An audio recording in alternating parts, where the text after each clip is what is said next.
Antoine Massey, one of the dudes who escaped the New Orleans prison the other day, just came out swinging. He filmed himself on IG, and it seems like we were all wrong about his story. He may have been played by the system. I'm one of the ones that was let out of the GC. So let's break down Antoine's side of the story. He started by saying he was one of the people released from the GC. He wanted to speak out about why he was locked up in Orleans Parish Jail, where he spent almost 8 months behind bars. According to him, the charges were for stealing a car and domestic abuse involving strangulation. But before he ended up in Orleans Parish, he said he was actually first locked up in a different jail, St. Tammany Detention Center. 2 different parishes, 2 different jails, same woman involved. Now here's where things get messy. Antoine claimed he was facing serious charges like second-degree kidnapping, second-degree R, domestic abuse with strangulation, and violating a protective order, all tied to one woman, Diamond Amanda White. He made it clear this was a grown woman, not a child, and someone he said he was actually in a relationship with. Massey said he had proof that all those allegations were false, even showing off some kind of legal document where the woman supposedly admitted nothing ever happened. According to him, on the day she claimed he did something to her, November 10th, 2024, he wasn't even around her. Massey explained that when he was first locked up in St. Tammany, it was over a regular domestic charge which led to a parole hold. Then, after some of the charges got dropped or refused, they moved him to Orleans Parish, where he says he didn't have any open charges besides the car theft and domestic battery. He said the same woman had made accusations in both parishes, but later told authorities everything she said was a lie. She allegedly admitted that she was mad at him, thinking he was messing with another woman, and that's what set things off. So according to Antoine, the system kept him locked up even after the DA and the courts knew the woman took it all back. He pointed out how unfair that is, especially in Louisiana, which he claimed has the highest incarceration rate in the world for black people. Louisiana have the highest incarceration rate in the world for putting black people away.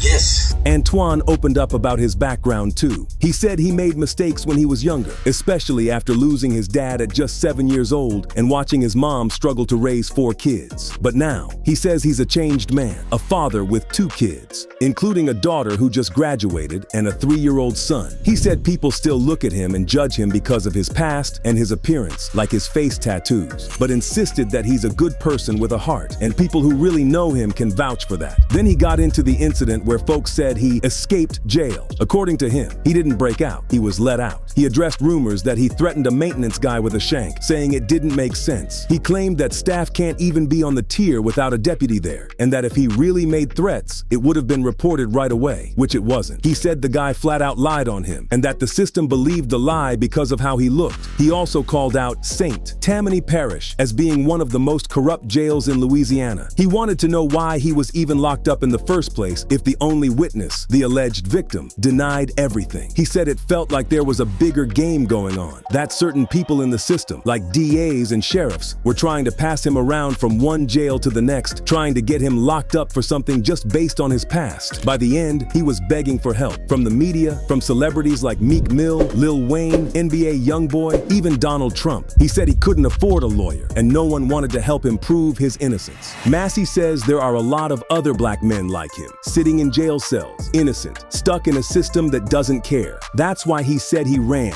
because he had no other option. He's got a family, kids, and a whole life that's being destroyed by false accusations and a system that, in his words, needs a federal investigation. In the end, dude closed it out by showing more documents and paperwork, repeating again that the woman herself said he never did her wrong, never hit her, and wasn't even around. He made it clear he's not running from guilt, he's running because nobody's listening, and all he wants now is a fair shot. Is he gonna get it though? Well, it's hard to say at this point. What we can say is that the bounty hunters who are on him are closing in, allegedly. Bounty hunter who has captured escapee Antoine Massey before says it's only a matter of time before Massey and Derrick Groves are caught again. So Chuck Jordan, the big boss over at the National Association of Fugitive Recovery Agents, just stepped into the spotlight and made it very clear. He's on the hunt for Antoine and Derrick, and he's not stopping till they're in cuffs. Chuck actually popped up on News Nation, and y'all, he did not sugarcoat anything. This ain't just some local manhunt, it's a nationwide manhunt, and Chuck is coordinating it all. He's got eyes, ears, and boots on the ground.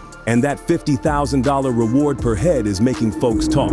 Well, it's enough to get our attention, and some of our members that happen to be in that area would certainly put a little bit of time into effort. As far as we know, Chuck is leading the charge. As the president of the whole fugitive recovery squad, Chuck's not just sitting back. He's out here organizing teams, working hand in hand with the feds, and making real moves. Public tips are piling in too. According to Chuck, his team is closing in thanks to the public snitching, providing information and some high-level surveillance on the fugitives' known hangouts and homies. And boy, is he confident. Chuck is basically saying, y'all can run, but you can't hide forever. He knows these dudes are feeling the heat, especially with that reward money out there tempting everybody and their mama. This bounty hunter, and even the only one who got involved, a veteran bounty hunter named Matt Dennis, who's actually caught Massey before, came out and said straight up, don't sleep on this dude. He called Massey slick and hard to pin down. Matter of fact, he reminded folks that back in 2023, Massey cut off his ankle monitor and dipped like he's done this before.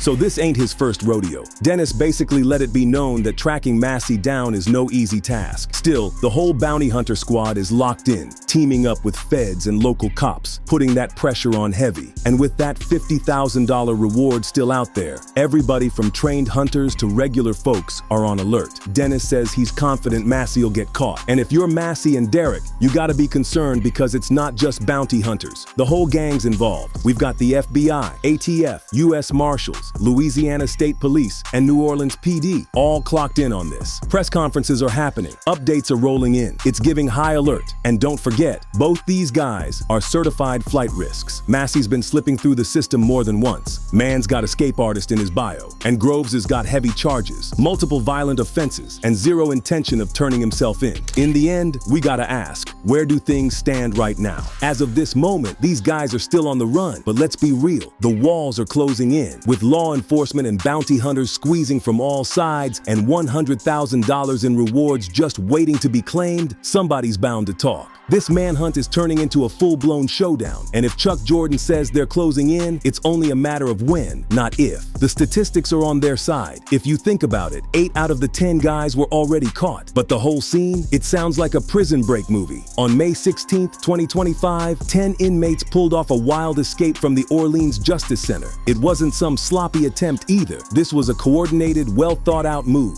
Safe to say, these dudes made news headlines quick. Massive manhunt after a stunning jailbreak in New Orleans. 10 inmates escaping, some charged with murder, all considered armed and dangerous. And Antoine and Derek were painted as the main guys behind the plot. But these guys didn't just walk out, they got creative. First, they snatched a toilet out the wall, cut their way through a hole, crawled through the pipes, and made it out through a loading dock. Security footage even caught them forcing open a cell door before they vanished. But here's the crazy part. Jail staff didn't even realize they were missing until over 7 hours later. That's wild. But it's obvious to everyone at this point that these guys didn't pull this stunt off alone. At least 15 people, including friends, family, and even a jail maintenance worker, were in on it. People were sneaking them food, cash, rides, and even places to lay low. One person shut off the water in the jail just to help the plan go smoother. Others were using apps to send money, lying to police, and deleting evidence off phones to cover their tracks. They even used internet phone services to stay under the radar. The jail itself was clearly not ready for any of this. Locks weren't working right, staff levels were low, and they were doing renovations that left major parts of the place wide open. At the time of the escape, a third of the jail's security cameras weren't even on. Like, it's no wonder these dudes were able to sneak out so clean. Now that the story blew up, the fallout has been just as big. Police started locking up the people who helped, including the maintenance worker and several family members who lied or tried to hide the fugitives. Louisiana's Attorney General and the governor are both calling this one of the worst jail escapes the state has ever seen. As you can imagine, they're blaming it on broken systems, slow court processes, overcrowded jails, and infrastructure that's way too outdated for 2025. They're even doing a full review of the jail, replacing locks and hinges in the unit those guys came from. But there's still over 160 cells that need upgrades.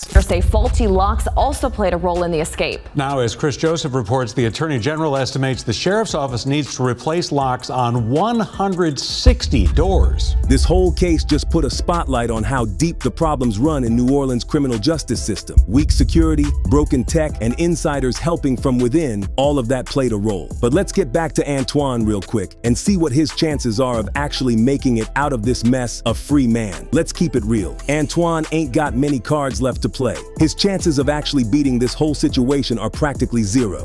We're talking serious charges on his back already. Domestic abuse, stealing cars, and he's even wanted in another parish for and kidnapping. Now throw in this wild jailbreak stunt. The system is not about to go easy on him. Local cops, state police, feds, everybody's watching. And with $50,000 on his head, folks are definitely motivated to turn him in. Most escapees don't make it too far. And even though Massey stayed low for a minute, the authorities say they've got leads and feel confident they'll close in soon. Especially not after trolling the cops and jumping into a pool for the whole internet to see. Now, some people online are buying into Massey's story. He posted saying he didn't escape, that he was let out, and that the system's corrupt and framing him. That might get him a little sympathy from the public. But let's be honest, the courts are not gonna care. Not with his record. And even if he turned himself in tomorrow, he's still facing fresh charges just for breaking out. So legally, this ain't looking good at all. Now let's talk about the internet chatter. Folks wondering if a big name might step in to help Massey out. Like, is Trump gonna say something? Is YB gonna speak up? Is Meek Mill gonna ride for him like he's done with other cases? Let's be clear. Trump? Nah. He hasn't said a word, and unless this turns into a whole political moment, which it hasn't, he's not checking for Massey like he did for some others. Trump has actually helped a few folks in legal trouble, especially during his presidency. Think about Alice Johnson, a woman serving life for a nonviolent drug offense. Kim Kardashian literally went to the White House and lobbied for her. Trump granted clemency, not because he cared deeply, but because it made him look compassionate and gave him a good media moment, especially with black voters. Weezy and Kodak got pardons at the end of Trump's presidency. Let's not act brand new. That was all about political strategy. Trump wanted to appeal to hip-hop fans and younger black voters. Wayne had even endorsed Trump during the election. It was transactional. So basically, Trump's help has never been random. It's been strategic, calculated, and tied to publicity or influence. As of now, Trump hasn't said a single word about Antoine Massey. No tweets, no Truth Social rants. Nothing. And honestly, it's not surprising. Massey isn't famous. He doesn't have celebrity friends speaking up for him. And he's being accused of very serious charges. That's not the kind of case Trump typically jumps on, because it's not gonna win him sympathy points. In fact, it could backfire. But if Massey somehow became the symbol of a bigger narrative, like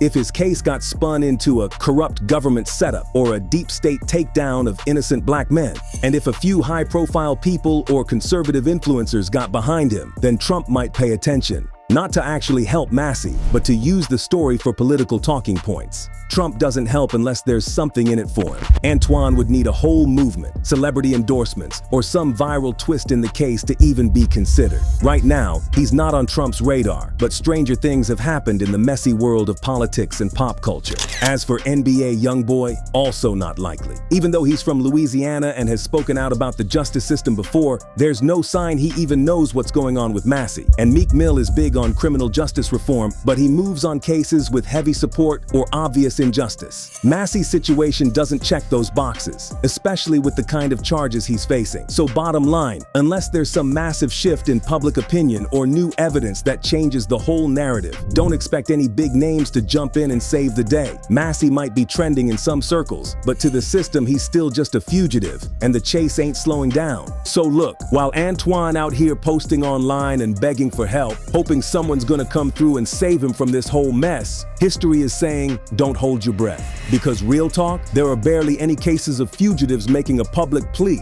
and actually getting real legal support that helped them beat the system. Like that kind of fairy tale ending, it just doesn't happen like that. Let's look at the pattern. Most escapees who go on the run end up right back where they started, if not worse. Once they're caught, and they always get caught, the system hits them even harder. Extra charges, longer time, less mercy. It's like pressing turbo on a bad situation. Even if they hop online crying foul and asking for lawyers or justice reform, it usually just helps law enforcement pin down their location faster. So those Instagram lives are basically a digital Jeeps for the feds. And Massey ain't the first one to try and outsmart the system while hollering for help. Remember Redouane Faïd in France? He pulled off a whole Hollywood-style helicopter escape. And what happened? They caught him, slapped on 14 more years, and that was that. No celebrity lawyers, no miracle defense team, just more time. Then there's the infamous Alcatraz escape. Those guys disappeared and were never seen again, but guess what? They didn't ask for legal help, and their fate's still a mystery. And in more recent escapes, like the Arizona trio